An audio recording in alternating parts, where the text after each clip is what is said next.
Buenas noches. La figura más importante del López Obradorismo, después del presidente López Obrador, claro, es ya jefa de gobierno de la capital de la República. La segunda figura del López Obradorismo tiene ya el segundo cargo más importante del país.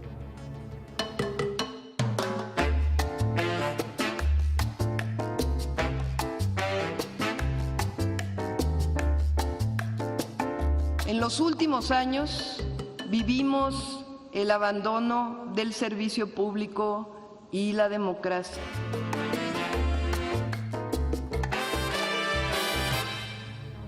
Dura la crítica que hizo Claudia Sheinbaum a la administración del PRD y de Miguel Ángel Mancera. Vamos a tener la crónica de la toma de posición de Claudia Sheinbaum, quien pide reconstruir lo perdido por la Ciudad de México en 6 años.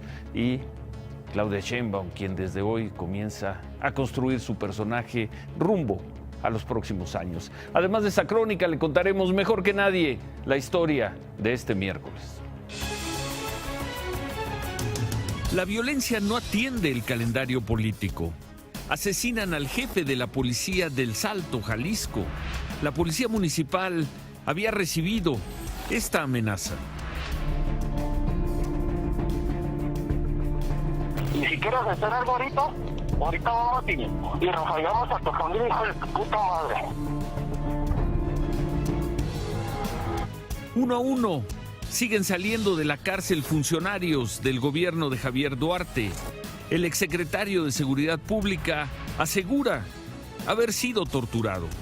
El propio exsecretario Telles aquí venía, el director de operaciones también a torturarme en la madrugada. También el propio exdirector venía a que le firmara documentos.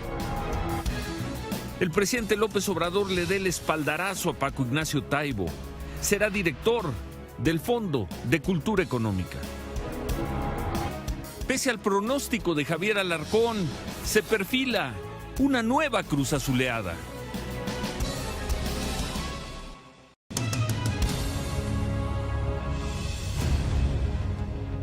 Hoy mataron a otro policía en Jalisco. Hoy fue el director operativo de la Policía Municipal del Salto, una corporación que había sido amenazada apenas hace unos días.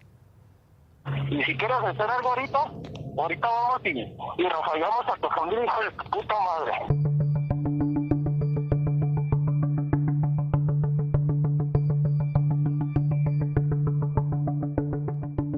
Esta mañana el director operativo de la Policía de El Salto, Jalisco, José Manuel de Anda Tapia, fue asesinado. Los hechos ocurrieron cuando el mando concluyó su turno y acompañado de un elemento policíaco salió rumbo a su domicilio a bordo de su auto particular. Sin embargo, al circular por la carretera El Salto al cruce con la calle Golondrinas en la colonia Azucena, un grupo de hombres armados que viajaban en una camioneta Ram y otro auto le cerraron el paso y le dispararon.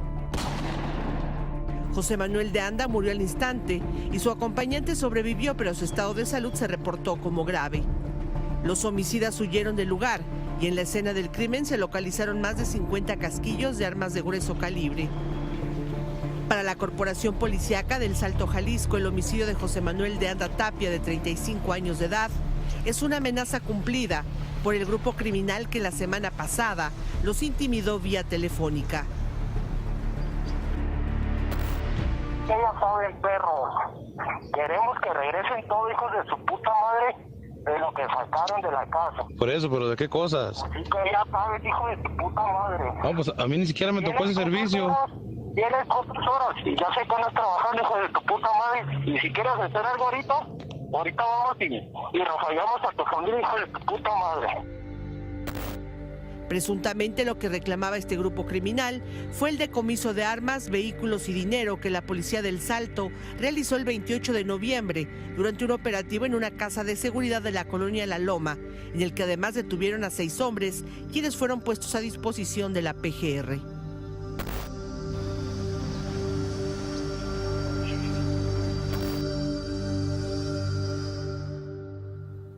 24 policías han sido asesinados en Jalisco en lo que va del año. Es el recuento, al menos, que lleva la organización Causa en Común. En unos minutos va a tomar protesta Enrique Alfaro como gobernador de Jalisco. ¿Qué le espera en términos de violencia? De acuerdo con las cifras del Secretariado Ejecutivo del Sistema Nacional de Seguridad, entre enero y octubre de este año han sido ejecutadas 1,596 personas en Jalisco, 20% más que todos los homicidios del año pasado. Este ha sido el peor año en ese rubro para Jalisco y en todo el sexenio del gobernador Aristóteles Sandoval, que termina esta medianoche, han sido asesinadas más de 7,000 personas.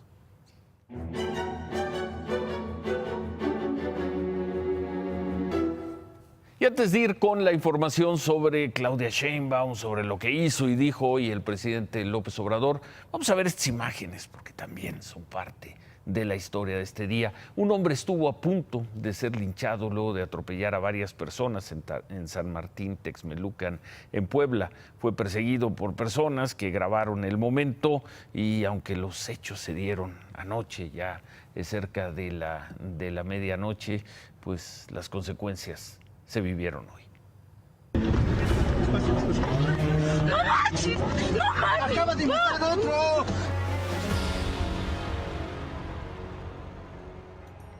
Un hombre manejaba a exceso de velocidad sobre la carretera que conecta a San Martín Texmelucan con San Salvador El Verde en Puebla. El hombre conducía un Honda Civic negro. Va a aventar otra moto. Va a aventar otra moto. Kilómetro. Es un pueblo, aquí en San Martín Texmelucan. Aquí en San Martín Texmelucan. Dos personas que iban en otro carro lo persiguieron mientras grababan el momento e intentaban contactar a la policía para reportar al sujeto. Metros más adelante, el conductor del Honda se subió a una banqueta y atropelló a una mujer. ¡No manches! ¡No manches! ¡Acaba de matar a otro! ¡No manches! ¡No manches! ¡Acaba de matar a otro! ¡No, párate, papá! ¡Párate, la señora! ¡Párate, papá, la señora! ¡Va, la señora! ¡Ay, no manches! ¡Le pegó bien feo! Siguió avanzando hasta que lo detuvo otro conductor. ¡Aquí! ¡Agárralo! ¡Agárralo! Para este momento ya había atropellado a 6 personas y chocado contra al menos 10 carros. Cerca de 40 pobladores de San Martín Texmelucan lo bajaron, golpearon y amenazaron con lincharlo. Le pasó el carro, pobre señora. Ya lo agarraron, lo van a matar al hijo de su pinche madre.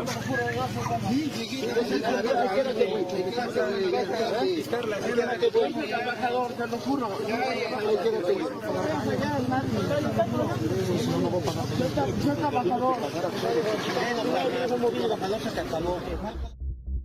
Policías municipales y estatales lograron rescatar al hombre, quien según reportes policíacos conducía en estado de ebriedad y se identificó como Jorge Rondero, de 41 años. Fue trasladado al Hospital Integral de la Comunidad del Moral. 4 de las 6 personas que atropelló se encuentran hospitalizadas y su estado se reporta como delicado. Oye, es que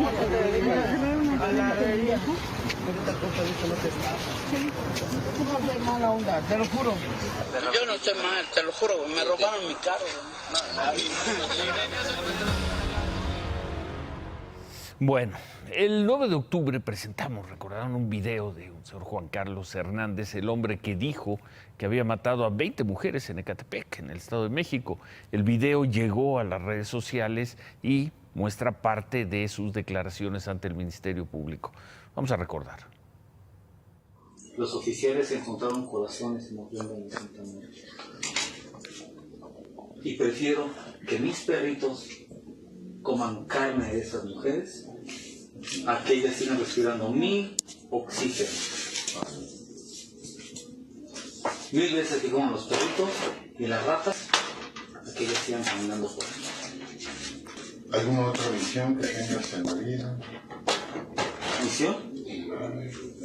Pues mi patrón no puede salir de esta. Pero si salgo, de una vez le digo a los patrones, voy a seguir matando mujeres.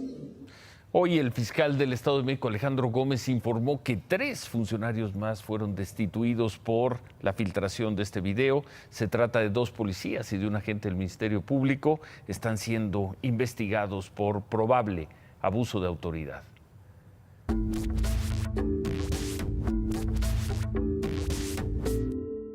Bueno, eso era Estado de México. Vamos a Veracruz. Esta tarde salió de la cárcel de Pacho Viejo, en Veracruz, Arturo Bermúdez. ¿Quién es Arturo Bermúdez? Fue el secretario de Seguridad Pública durante buena parte del gobierno Javier Duarte. Se había amparado para enfrentar su proceso en libertad y una juez se lo concedió porque consideró que el delito por el que lo están acusando, desaparición forzada, no amerita prisión preventiva. Arturo Bermúdez tuvo que dar $1 millón de pesos de garantía, entregó su pasaporte para no salir del país y bueno, pues como todas las personas en esta situación va a tener que acudir a firmar cada semana ante el juez. Por la mañana dimos a conocer una entrevista que le hizo el periodista de Veracruz Alejandro Aguirre, una entrevista a Arturo Bermúdez, y ahí narró que exfuncionarios del gobierno de Miguel Ángel Yunes lo acosaron y que varios de ellos lo torturaron.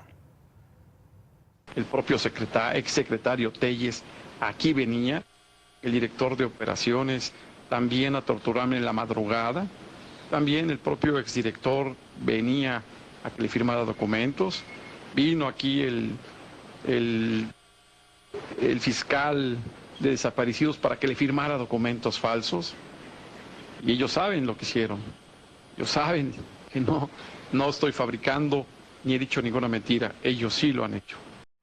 La Fiscalía de Veracruz, todavía con el señor Jorge Winkler como fiscal, condenó estos fallos de los jueces y dijo que no comparte el criterio de que los exfuncionarios acusados por la desaparición de personas en Veracruz enfrenten su proceso en libertad.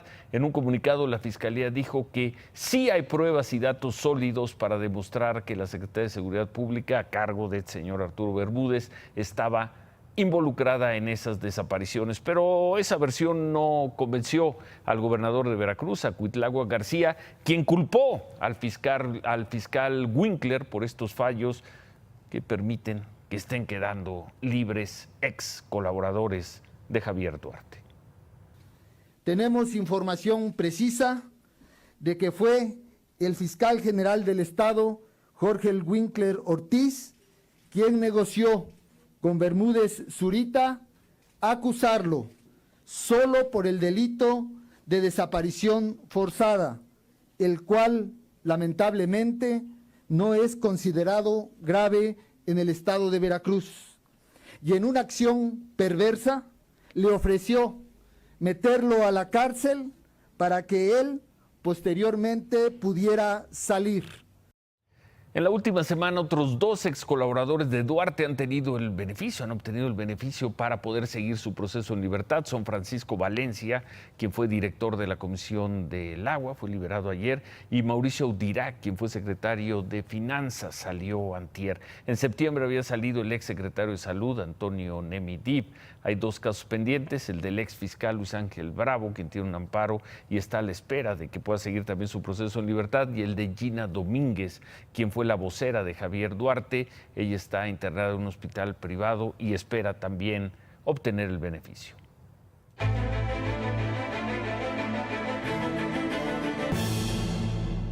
Claudia corrigió rápido y bien Claudia Sheinbaum, quien anunció que dentro de las acciones de su gobierno van a estar la desintegración del cuerpo de granaderos. Dijo que es una deuda histórica desde el movimiento estudiantil del 68. Estos policías van a pasar a otras agrupaciones o a uno nuevo para tareas de protección civil. Prometió también que va a entregar directamente los apoyos a los damnificados para la reconstrucción. Dijo que los del sismo el año pasado, dijo que como medida de austeridad reducirá 1,700 plazas de gobierno, lo cual va a generar un gran ahorro. También habló de otros proyectos como crear un nuevo sistema de cablebús con 4 líneas en Gustavo Amadero, Iztapalapa, Tlalpan y Álvaro Obregón, entre otros proyectos. Y pues en la oficina donde va a despachar, en el antiguo Palacio del Ayuntamiento, Claudia Sheinbaum difundió en un video estas imágenes había ventanas y persianas blindadas. Pero adivinen qué, llegué a la oficina y me encontré que las ventanas que se colocaron, o estas puertas no son ventanas, que se colocaron en 2013, son blindadas. Así que no necesito ventanas blindadas. Les informo que pues vamos a empezar a revisar el día de hoy para poder quitar las puertas blindadas de la oficina, pues la jefa de gobierno no tiene miedo. A lo mejor las mandamos allá con el avión presidencial. Vamos a preguntar a ver quién las necesita, porque la verdad, pues en el gobierno no se necesita. En horas más tarde, una cuadrilla de trabajadores del gobierno de la ciudad comenzó a desmantelar esas 4 ventanas blindadas. Claudia Sheinbaum, como veíamos, informó que se instalaron en 2013, es decir, que las instaló el gobierno de Miguel Ángel Mancera. Anoche presentamos un trabajo sobre la herencia inmobiliaria que recibe Claudia Sheinbaum. La Procuradora Ambiental y de Ordenamiento Territorial compartió con Imagen Noticias un diagnóstico del problema, lo que vimos anoche. En 5 años, 7,256 denuncias por violaciones de construcción y uso de suelo. En los últimos 2 años, más de 400 casos de obras irregulares relevantes, nada más las relevantes, 71 construcciones que afectan zonas patrimoniales en distintos lugares, parte del trabajo que presentamos anoche. Hoy Claudia Sheinbaum se refirió a este problema. Se instauró un gobierno con un modelo de desarrollo urbano desigual que privilegió la ganancia inmobiliaria sobre el interés público, que ahondó las desigualdades. Inicia una nueva etapa de respeto a los usos de suelo y el desarrollo urbano sustentable. Nosotros seguiremos con los trabajos, con los reportajes sobre este tema, sobre esta cosa que ocurrió en la Ciudad de México en los últimos años, esa expansión increíble de construcciones en la ciudad. Vamos a ver si en verdad el gobierno de Claudia Sheinbaum marca un antes y un después.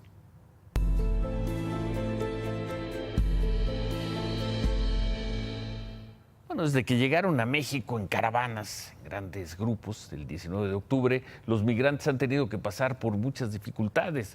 Falta de transporte, rechazo de vecinos. Hoy el problema que enfrentaron en Tijuana fue la lluvia.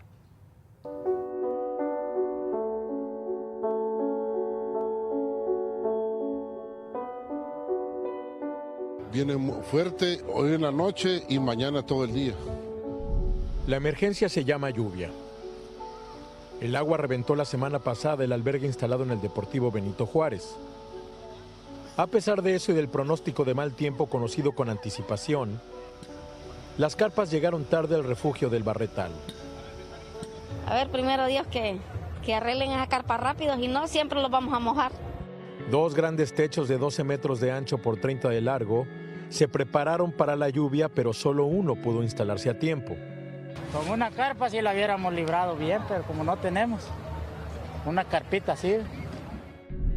En el Barretal existen 5 espacios techados que resultaron insuficientes para alojar a más de 2,000 personas.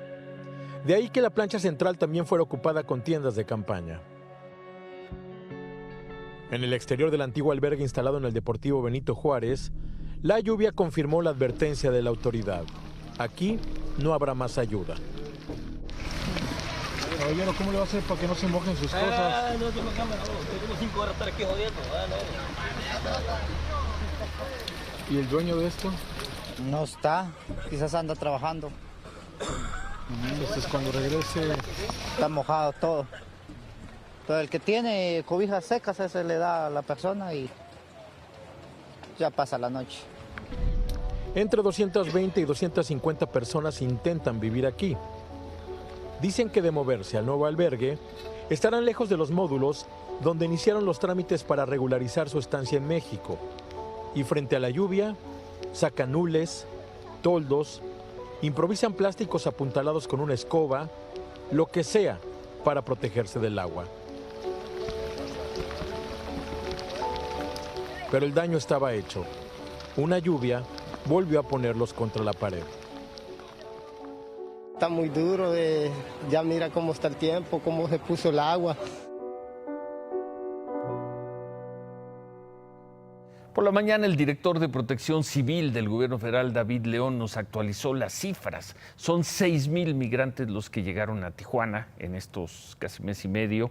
Aproximadamente 3,300 siguen en albergues, 1,000 han regresado a sus países y otros 1,000 han sido detenidos al cruzar Estados Unidos. solo 500 están dispersos en la ciudad o ya se fueron a otras ciudades. Por cierto, en Estados Unidos, el portal de noticias BuzzFeed reportó que el gobierno de Donald Trump analiza cobrar por las solicitudes de asilo, lo que faltaba. Según BuzzFeed, cobraría $50 y aplicaría a las personas que ya estén en Estados Unidos cuando hagan su solicitud. Este pago no aplicaría a las personas que pidan asilo en los puntos de entrada. Estados Unidos recibió en el último año 100,000 solicitudes de asilo. Hoy se llevó a cabo una audiencia en la sede de la Comisión Interamericana de Derechos Humanos en Washington sobre un tema de desaparición forzada que involucra a las Fuerzas Armadas de México. El subsecretario de Derechos Humanos de Gobernación, Alejandro Encinas, aseguró en esa audiencia que México atraviesa una profunda crisis de derechos humanos. Dijo que la desaparición forzada alcanza cifras indignadas. ¿Pero qué cifras manejó Alejandro Encinas? Según él, en México hay cerca de 38,000 personas desaparecidas. Esta cifra coincide con la que dio a conocer en octubre el gobierno del presidente Peña Nieto. En ese entonces se hablaba de casi 38,000 desaparecidos, pero insisten en hablar de 38,000 desaparecidos, cifra que es falsa. O les gusta crear esa confusión. No hay 38,000 personas víctimas de desaparición forzada en México. Hay 38,000 personas no localizadas. Eso hizo el gobierno del presidente Peña Nieto cuando inició el gobierno, para señalar al gobierno de Felipe Calderón, y eso exactamente está haciendo el gobierno de Andrés Manuel López Obrador, pues con el de Calderón y el de Peña Nieto. Recordamos la cifra y la confirmamos esta tarde. La Comisión Ejecutiva de Atención a Víctimas nos actualizó esta noche que hasta el 20 de noviembre se tenían registradas 425 víctimas de desaparición forzada.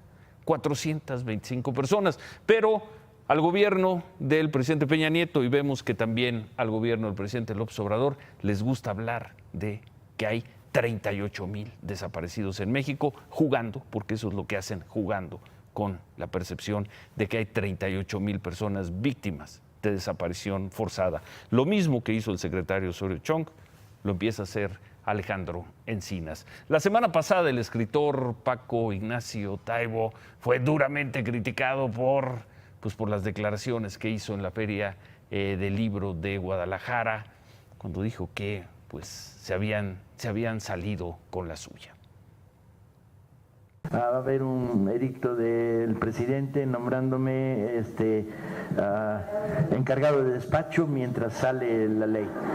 O sea como sea, se las metimos doblada, camarada. Pero no lo puedo evitar.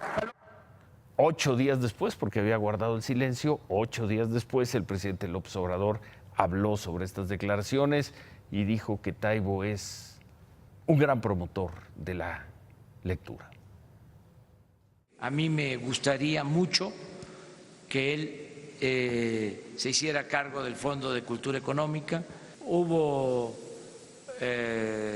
una expresión, yo también diría desafortunada. Él, como es un hombre de convicciones, ofreció disculpas y yo creo que él merece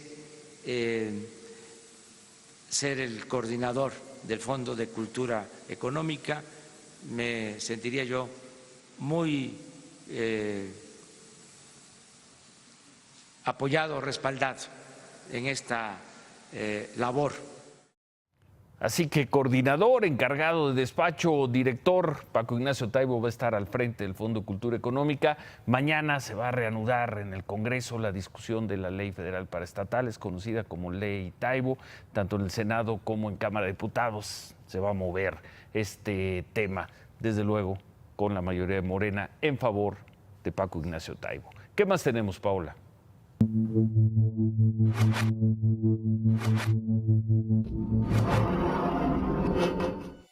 La Asociación Mexicana de Instituciones de Seguros informó que el robo de autos creció 33.48% desde agosto de 2012 hasta septiembre de 2018. Las marcas más robadas son, con 7.228, Tsuru, que es la marca que lidera la lista, seguido por Versa con 3.758 robos, Pickup corto largo con 2.922, NP300 con 2.763 y Sentra registrando 2.092 robos. Durante el último año en el país han sido robados 93.656 vehículos. Los estados donde se han registrado más robos de autos asegurados fueron Guerrero, Sinaloa, Ciudad de México, Puebla, Tlaxcala y Tamaulipas.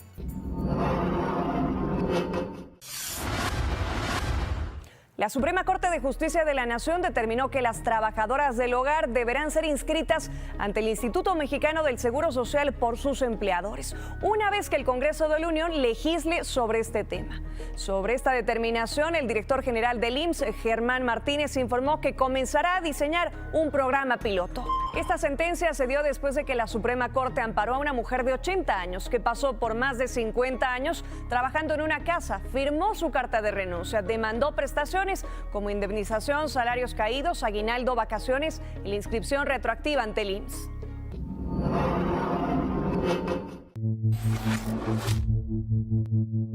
When the history books are written, they will say that George H.W. Bush was a great president of the United States, a diplomat of unmatched skill, the best father a son or daughter could have.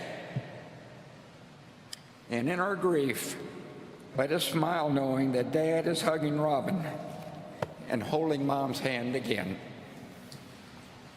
Tras 2 días de ceremonia de cuerpo presente en el Capitolio, hoy se realizó el funeral del expresidente George Bush, al que acudió la canciller alemana Angela Merkel, el príncipe Carlos de Inglaterra, el rey Abdalá de Jordania, los exmandatarios Barack Obama y el presidente Donald Trump, quien omitió el saludo a su ex contrincante electoral, Hillary Clinton.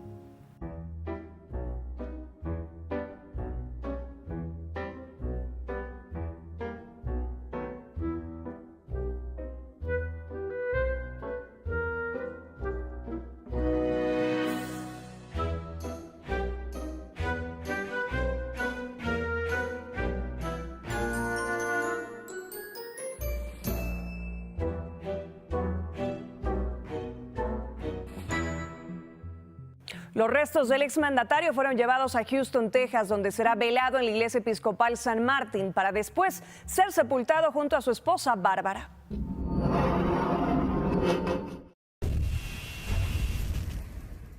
Una mujer en Brasil que recibió un útero trasplantado de una donante fallecida dio a luz una niña completamente sana en el primer caso exitoso con este procedimiento.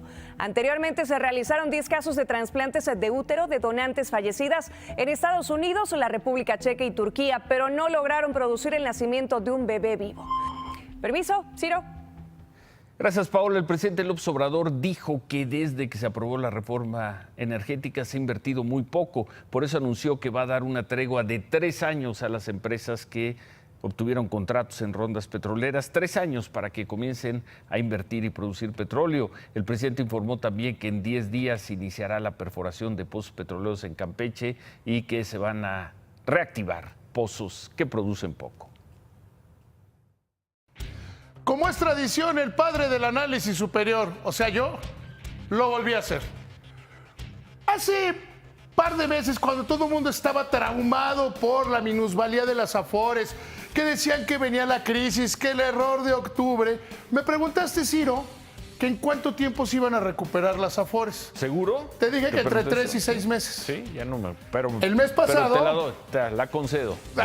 Venga, no me acuerdo, pero está bien. El mes pasado, la minusvalía de las Afores fue del 0.12%. Es decir, ya se arregló. Porque ¿qué es lo que pasa?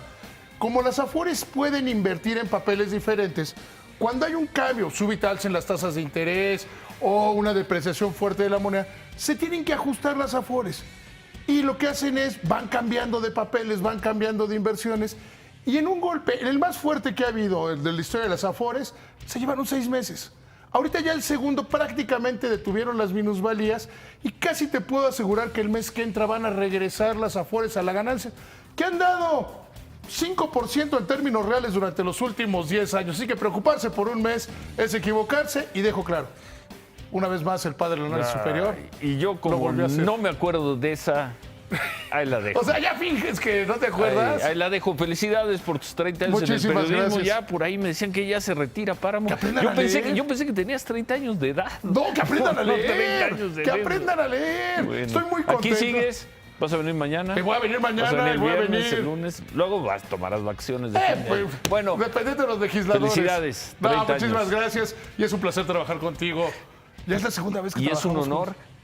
¡No! ¡Remátala, David! Y hablando de estar con Obrador, están muy preocupados en el sector energético porque se detuvo la subasta de energías limpias, que estaban siendo las más baratas del mundo. Y los industriales de este sector no entienden por qué se detienen estas subastas que estaban funcionando ejemplarmente en el mundo. Y pese al pronóstico de Javier Alarcón, se perfila la Cruz Azuleada. Ah, sí, ya tan definitivo. Recordar que Monterrey con 1 obliga a Cruz Azul a hacer 3. Pero 1-0, 2-0, avanza Cruz Azul. De 9 veces que jugó en el Estadio Azteca, 6 veces el equipo de Cruz Azul evitó que sus rivales le hicieran gol. Se quedó cardíaca la eliminatoria. Volvemos con eso, Ciro. Cardíaca. Bueno, a ver, vamos a ver por qué se quedó cardíaca la eliminatoria. Volvemos.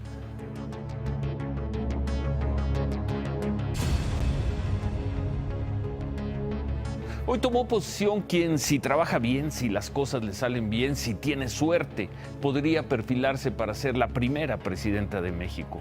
Claudia Sheinbaum tiene el talento, la experiencia, la fuerza, la salud y, a juzgar por su discurso de hoy, también la visión de futuro, la imaginación social y política para llegar como un personaje formidable dentro de 6 años. Pero la Ciudad de México cobra como pocas, maltrata como pocas, devora como pocas.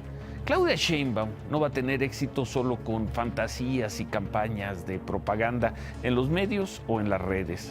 La Ciudad de México es demasiado cercana, visible, es hiperreal, castiga de inmediato, pero también puede premiar como ninguna. Lo saben Cuauhtémoc Cárdenas y Marcelo Ebrard, lo sabe desde luego Andrés Manuel López Obrador, pero lo saben también Rosario Robles y Miguel Ángel Mancera. A la par de la crónica del presidente López Obrador, hoy comienza a escribirse la crónica de Claudia Sheinbaum. Su futuro pinta inmejorable, si las cosas le salen bien, si trabaja bien. Suerte, jefa de gobierno, suerte, Claudia. Se quedan con ¿Qué importa? Gracias, buenas noches, ánimo. Imagen Noticias con Ciro Gómez Leiva, lunes a viernes 10:30 p.m. Participa en Imagen Televisión.